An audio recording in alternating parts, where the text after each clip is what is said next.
All right. Hey, everybody. Welcome to my channel. This is your first time joining. My name is Shane, and this is the Coding Zoo. At the Coding Zoo, our goal is to help others learn how to program. So in today's video, we're going to continue a series on the SQL language. We're learning SQL, and we're learning how to use SQL in Postgres database. The specific subject of today is how to actually delete records from your tables. So in our previous videos, we covered how to create the database, how to create tables, how to select data from the database, insert and update data in the database. Today, we're going to cover how to delete records from your database. So if you're interested in that, hey, stick around. We're going to jump right in. All right, hey, everybody, let's go ahead and get started. So you can see here on my desktop, I am connected to the My Order System database here using PL/SQL. So I have a table here called orders. I'm going to do a select all. Can't type today from orders.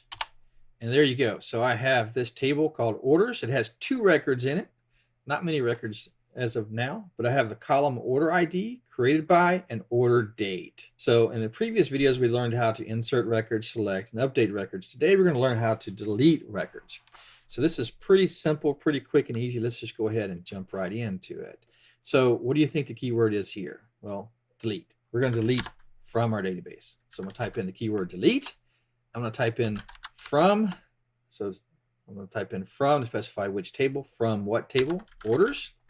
Now I could say, just do that. I could do delete from orders. I'm pretty sure if I do that, it's going to delete all my records in my database. I don't want to do that. An easier way to do that would be called truncate orders, truncate your table. I don't want to delete all my orders. I want to delete a specific one. Now, how would I specify which one? So the same as with update or select, you can specify a where clause. So I want to delete from orders where. Which one do I want to delete?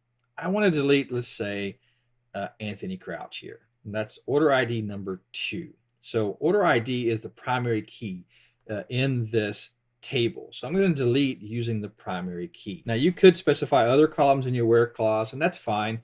Whatever columns you specify in a where clause, you want to make sure they have an index on it though. So tables have indexes. And when you do a where clause, for performance reasons, you want your columns used in the where clause to have indexes. Now order ID is a primary key. So it definitely has an index automatically built on it. Probably a clustered index. I'm not sure with Postgres, but most likely. So the key thing to remember is when you use where clauses, make sure you use columns that have indexes on them. If those columns don't have indexes on them, then your database, your query, your delete, your inserts, they won't, your updates, they won't perform well. Not inserts, but updates, deletes, queries won't perform well. So make sure that you, whatever column you use has an index on it. Order ID, order underscore ID has an index. It's a primary key. So I want to say where order ID equals, and then I want to specify the value. I'm going to delete Anthony Crouch. We can see Anthony Crouch has a value of 2 here, right? So we're 2.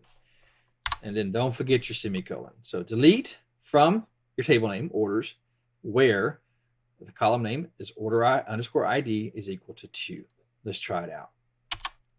And there we go. I think it was successful, no errors. Let's do a select. If I can type correctly today, select all from orders, press enter. And now you see I only have 1 record in the table. So before I had 2 rows, now I have 1 row. So that's it. Very simple, very quick and easy. I hope that was helpful for you. If you have any questions, leave me a message. As usual, leave me a message below and I will get back to you. Thank you for watching today. If you like this video, click that like button. It really helps us to get the video out to others. Of course, the YouTube algorithm, it likes it when you click that like button. So that really helps us get the video out to others to help them also. If you would like to see more videos on SQL or other programming languages, hey, click the subscribe button, click that bell icon, and you'll get alerts on our upcoming videos. Again, I hope you enjoyed the video today. I hope you have a great week. We'll see you next time. Bye.